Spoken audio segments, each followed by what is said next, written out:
ሳድስ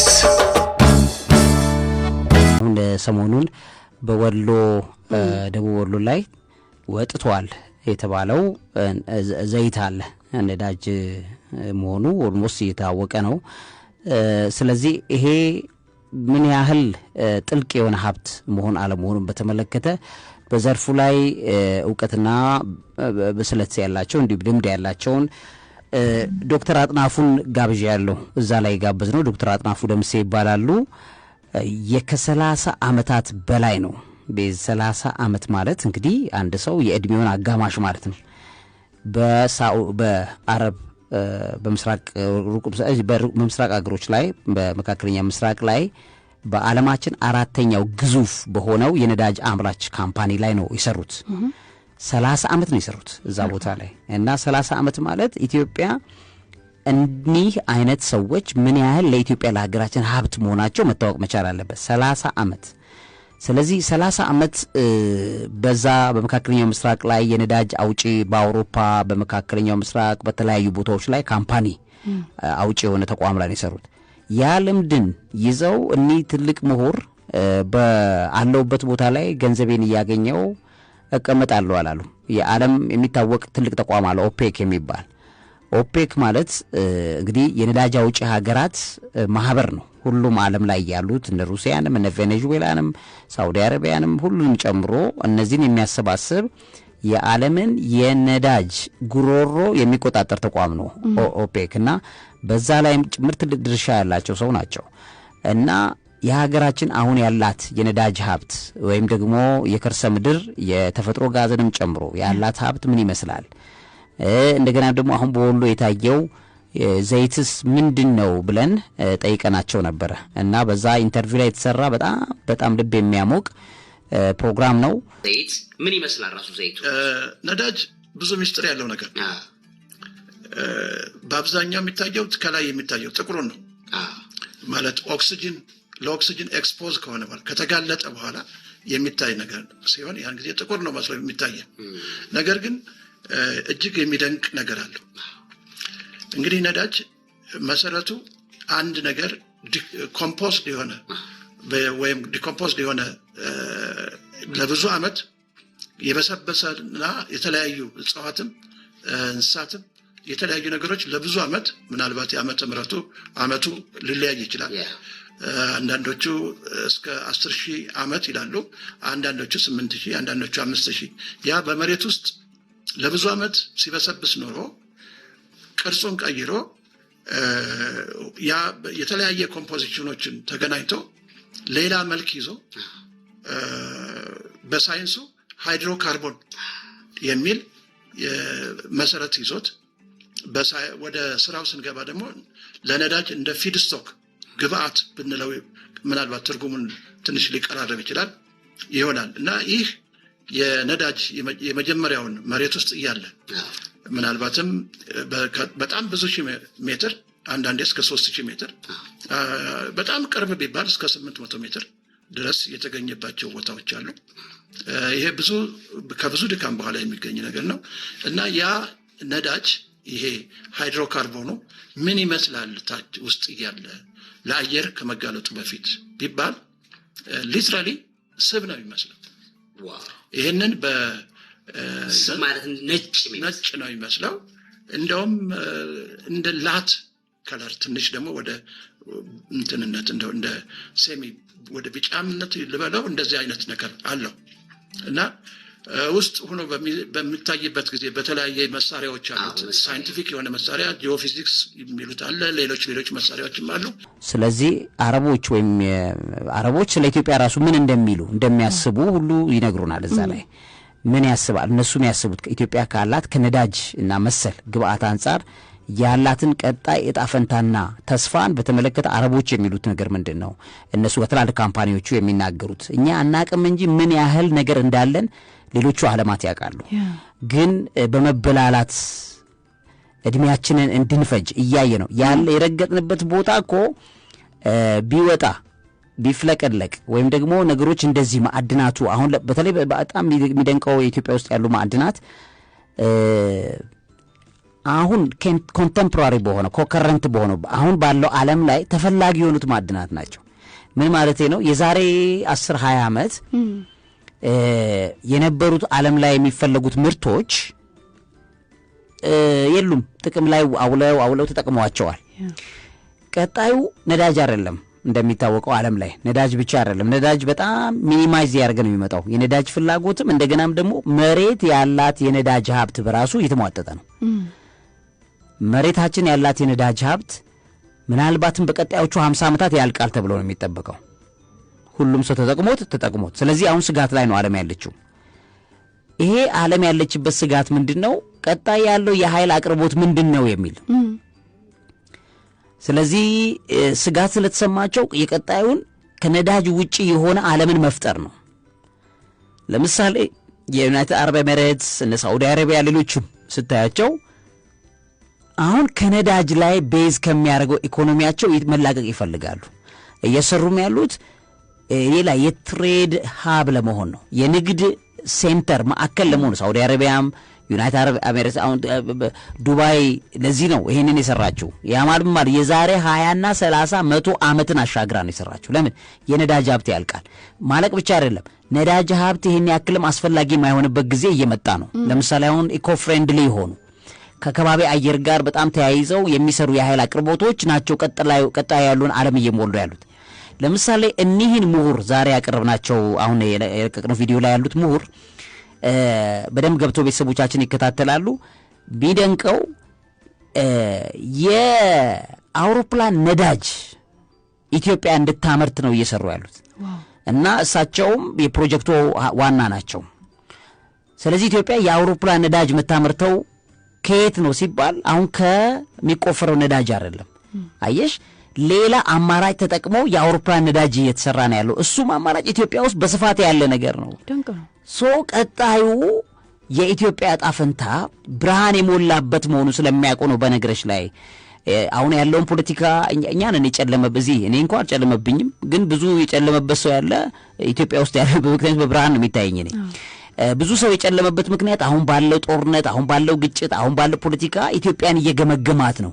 ኢትዮጵያን ወደ ኋላ ሄዶ 3000 ዓመት መገምገም አእምሮም ይቋቋሙ አልመሰለኝም ሰውየው። እና ሁሉ ጊዜ ተስፋ የሚቆርጡ ሰዎች ባይዝዌ በመርፌ ቀዳዳ ህይወትን የሚመለከቱ ሰዎች ናቸው።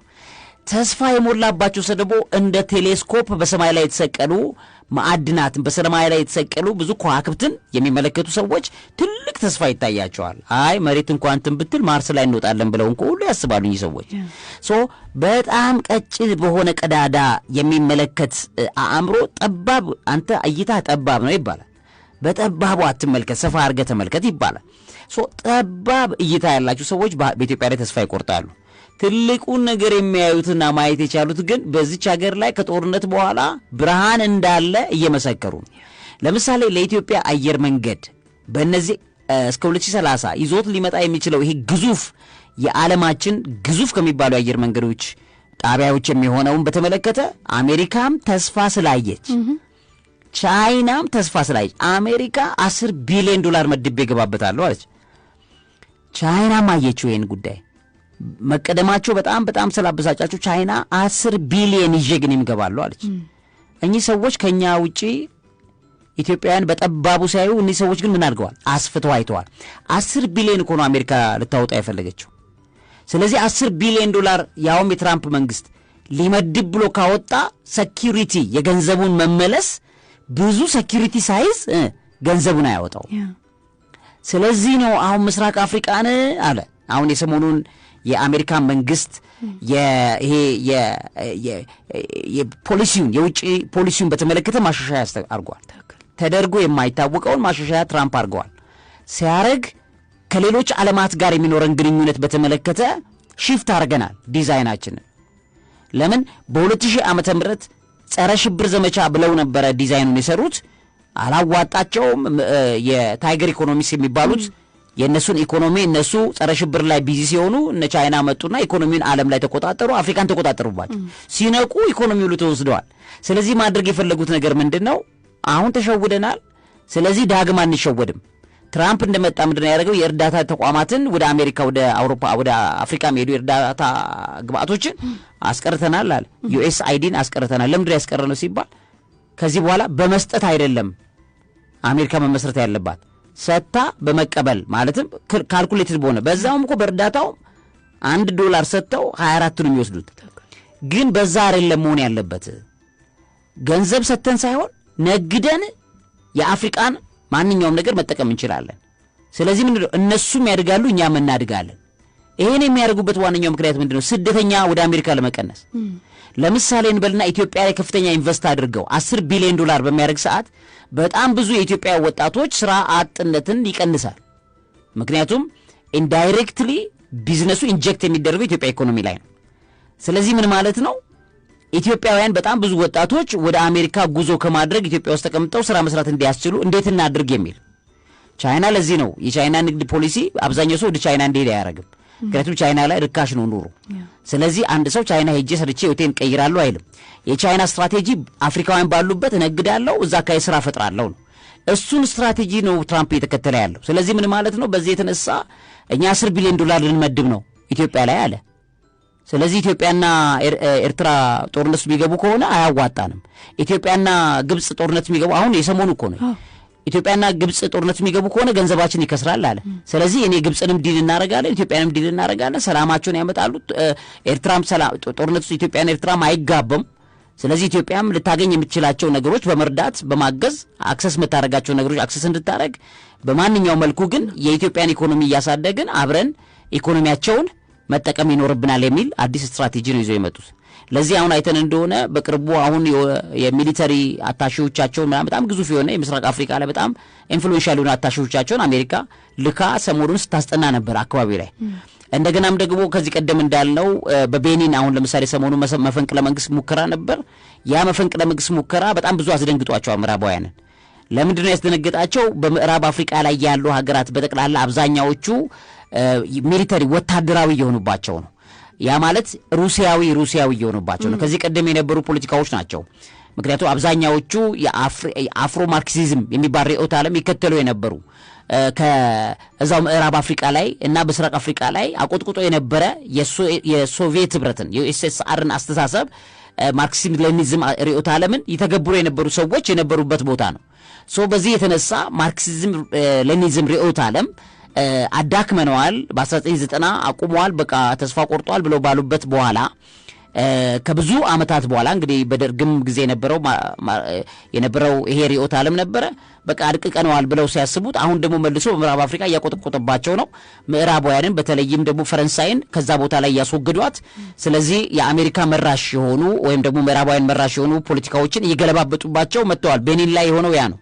ያ መፈንቅለ መንግስት ሙከራ አሁንም አልተኛም። ያ ማለት ወደ ሩሲያ እጅ እየገባ ነው የምዕራብ አፍሪካ ኦልሞስትም ገብቷል። ስለዚህ ስጋት ስላላቸው ከምዕራብ አፍሪካ ላይ እየተሸነፉ እንደሆነ ስላወቁ ምስራቅ አፍሪካን ደግሞ ማጣት ስለሌለባቸው አሁን ያላቸውን ገንዘብ አቅም ማንኛውም ዲፕሎማቲክ ሪሌሽንሺፕ ምዕራባውያኑ አሜሪካም እነ ፈረንሳይም እነ ዩኬም አሁን ወደ ምስራቅ አፍሪካ በተለይ ለዚህ በጣም ኢምፖርታንት የምትሆነው ኢትዮጵያ ናት የሚል ነገር ስላላቸው ኢትዮጵያ ውስጥ ማንኛውም ነገር ሰላም መምጣት አለበት የሚል ፕሮፖዛል ላይ ነው ያሉት። በማንኛውም ነገር ኢትዮጵያ ሰላም ትሆን ይገባል የሚለው ማለት ነው። ለምን ማደሪያቸው ሊያረጓት ስለፈለጉ ነው። ለራሳቸው ጥቅም ነው። ዞሮ ዞሮ ግን እግዚአብሔር ለኢትዮጵያ ሕዝብ በሚጠቅመው ነው ሰላምንም ያመጣው። በማንኛውም መልኩ ለኢትዮጵያ ጥቅም በሚሆነው መልኩ እግዚአብሔር ይቀይረዋል።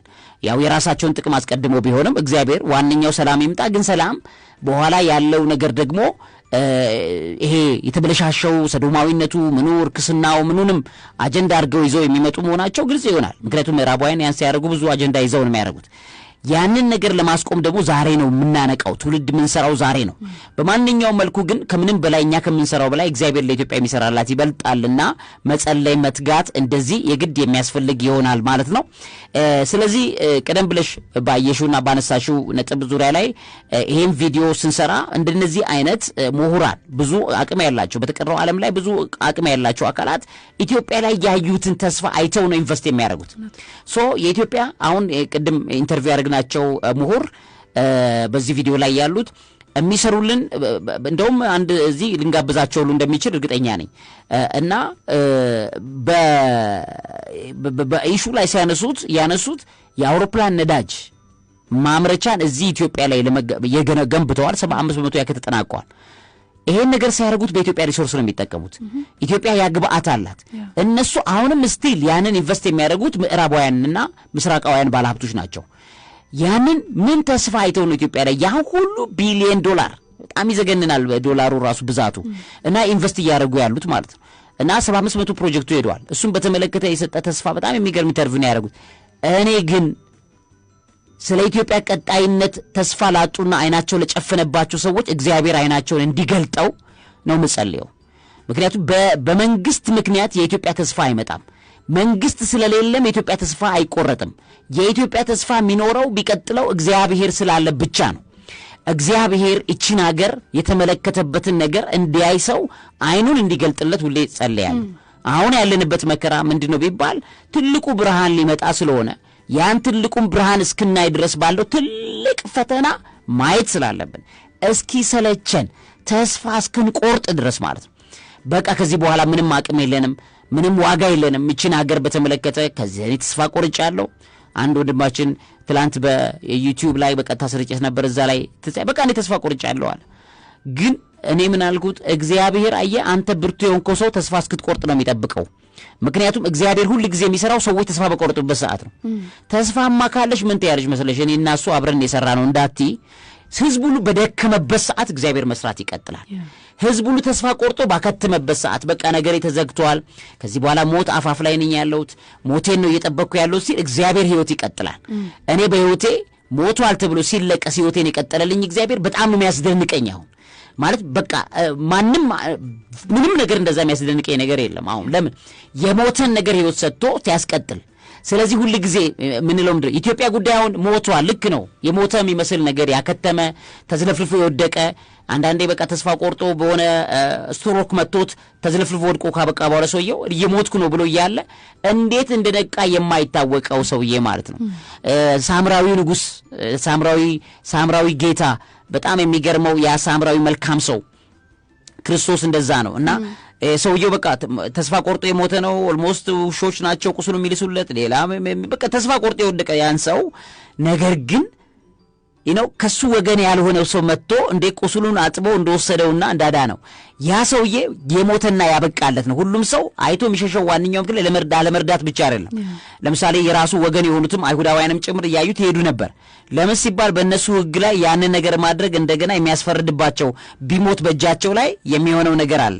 ስለዚህ እየተዉት ይሄዱ ነበር። ክርስቶስ ግን መጣና የሞተውን ሊሞት ጫፍ ላይ የቀረበውን ሰው ሕይወቱን ቀጠለለት። ቁስሉን በወይን በዘይት ቀብቶ አጥቦለት ያን ሰው እንዴት ሕይወቱን እንዳስቀጠለው ስናይ ያ አምላካችን እግዚአብሔር ዛሬም እኛን ሊረዳን ዛሬም ኢትዮጵያን ከፍ ሊያረጋት የተዘጋጀ አምላክ መሆኑን ልብ እንል ይገባል የሚል ተስፋ የሚሰጥ ትምህርት ነው። በጣም የሚገርም ቪዲዮ ነው። ገብተው ቤተሰቦች ቢመለከቱት ብዙ ተስፋ ነው በውስጣቸው የሚጨምረው እና አንዳንዴም ራሳቸውን እቅድ ውስጥም እዛ ውስጥ ከተው ያቅዳሉ። እኒህ 30 ዓመት በዓለም ላይ አራተኛ ነዳጅ አምራች በሆነ ተቋም ላይ ሰርተው የመጡ ሰው የሰጡትን ሐሳብ ነው ያቀረብኩላችሁ። ውድ ቤተሰቦቻችን ዶክተር አጥናፉ ደምሴ ይባላሉ። ሣድስ